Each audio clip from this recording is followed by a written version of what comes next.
పొద్దు పొద్దున్నే అలా గార్డెన్‌లోకి వెళ్ళేటప్పటికి ఏంటి తేనెటీగలు ఆలుతున్నాయి అనమాట. ఏంటని చూస్తే మల్బెర్రీ కొంచెం రంగు వస్తే ఇంకా ఏమో డార్క్ కలర్ అని చూసాను. ఒక చెట్టు నిండా బాగానే ఉన్నాయి. అయితే రంగులు మారాలన్నమాట. సరే చూస్తే ఒక 2 డార్క్ కలర్స్ వచ్చినాయి. నాకు అందట్లేదని స్వామివారిని పిలిచాను. ఆయన కోసి నా చేతిలో పెట్టారు. చూడండి ఎలా ఉందో. మంచి తేనె తిన్నట్టు కొంచెం పుల్ల పుల్లగా మంచి టేస్ట్‌గా ఉంది. 4 కాయలు మనమే తినేస్తాం. ఊరుకుంటామేంటి? వర్షం పడుతుంది. సరే అని ఈ పక్కన మనం తీగలు పైకెక్కించాం కదా! అక్కడికొచ్చితే నేను ఊరెళ్ళేటప్పుడే ఈ తీగలన్నీ కట్టేసాను. ఎందుకంటే మళ్ళీ తాళ్ళు సపోర్ట్ ఇవ్వకపోతే ఏమవుద్దంటే పైకెళ్తాం అనేసి వర్షం నేల మీద పడినప్పుడు ఆటోమేటిక్‌గా పాదంతా పోతానికి అవకాశం. ఇలాగ మనం తీగలు కడితే దానంట వెళ్ళిపోతది. మొక్క పాడవకుండా పాదులు చక్కగా పైకెళ్ళిపోతాయి. నేనొచ్చేటప్పటికి ఇలాగ బాగా రెడీ అయినాయనమాట.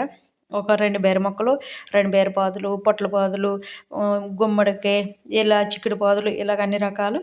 ఇగో చూడండి పైకి ఇలాగైతే ఫ్రెష్‌గా ఇంకా పూతలు కూడా స్టార్ట్ అయినాయి. ఇంక దీన్ని ఎలాగోలాగ మొన్న ఏం చేశానంటే మనం పిల్లర్లు పోయడానికని పైన కర్రతో కట్టి ఉంచుకున్నాననమాట. ఎందుకంటే అప్పుడు ఇప్పుడు కట్టేవని వాటికి పాదులు పోయివును ఈ వర్షాలకే గట్ట. అల్లం పెట్టాను. అల్లం కూడా బాగా వచ్చింది. ఈ పక్కన కూడా చిక్కుడు పాదు, పొట్ల పాదు ఇటు కూడా బాగానే వచ్చింది. పైకెక్కి చూశాను. చూస్తే ఇంకా పాదంతా పైకొచ్చేసి మొన్న తీగిప్పేసాం కదా మనం పిల్లర్లు పోయడానికని, ఇంకా అది నేల మీద పడిపోయి వర్షానికి దెబ్బ తగిలినట్టు అయిపోతుందనమాట ఆకు. అది ఇవాళ స్వామివారిని పొద్దున్నే ఎక్కించామనమాట.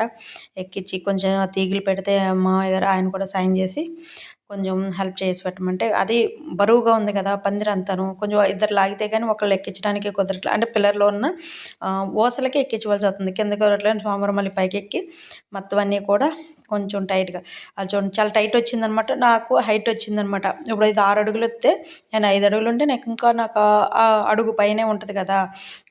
మనం కోసుకోవడానికి అన్ని రకాల ఇబ్బందులు. దొండకాయలు కూడా అక్కడక్కడ ఉన్నాయి పావు కేజీ.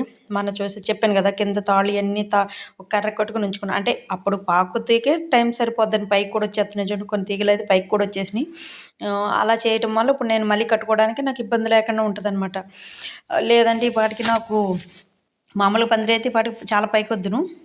చూస్తే చాలా స్టిఫ్‌గా అందంగా చూడడానికి నాకైతే పందిరి ఇవాళ చాలా బాగా నచ్చింది. ఏదైనా చేసినప్పుడు స్టాండర్డ్ చేయాలి. ఇవాళ ఒక రూపాయి అయిపోతుంది అనుకుంటే ఇది లైఫ్ లాంగ్ నాకు ఉపయోగపడుతుంది. మనం ఒక కేజీ మాంసం తెచ్చుకున్నా మళ్ళీ ఏదో ఒక సినిమాకి వెళ్ళినా రూ. 1000 అయిపోద్ది. ఇది ఇలా చేసింది. ఇగో చూడు మళ్ళీని ఈ తాళ్ళన్నీ నేను కింద నుంచి ఇవన్నీ పెట్టాను కదా! ఇగో చూడండి ఎన్ని తీగలు పైకి వచ్చేస్తున్నాయి.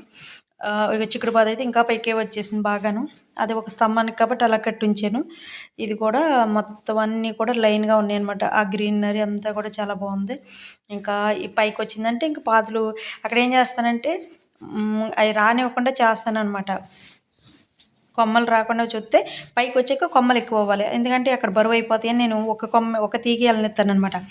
మొత్తం మీద పందిరి పని అయ్యాక మొన్న రాళ్ళు పోయించానన్నా కదా టబ్బుల కింద రాళ్ళు ఇటుకు అరిగిపోయి దాని కింద నాచు పెట్టేసినట్టు అవుతుందని మొన్న పిల్లర్లు పోసినప్పుడు ఇలా రాళ్ళు తయారైతే చేయించాను.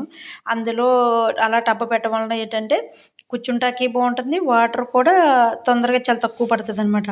మొత్తం అయితే పాదులన్నీ కంప్లీట్ చేసి ఇగ మొత్తం ఎక్కడ నేను క్లియర్ చేసుకుని ఎన్ని కట్టాలో అన్ని ఇక్కడ కూడా అంటే కొంచెం ఎక్స్ట్రా ఇక్కడ పందిరి లేదు కాబట్టి ఇక్కడ ఒక తీగ కట్టి మళ్ళీ ఇటు నుంచి పంపించి అక్కడ ఎంత తయారు చేసేటప్పటికి నాకు చాలా టైం పడుతుంది. వీడియో నచ్చితే లైక్ చేయండి, షేర్ చేయండి, సబ్స్క్రైబ్ చేయండి. మంచి ఒక వీడియోతో మళ్ళీ కలుద్దాం. Thank you so much.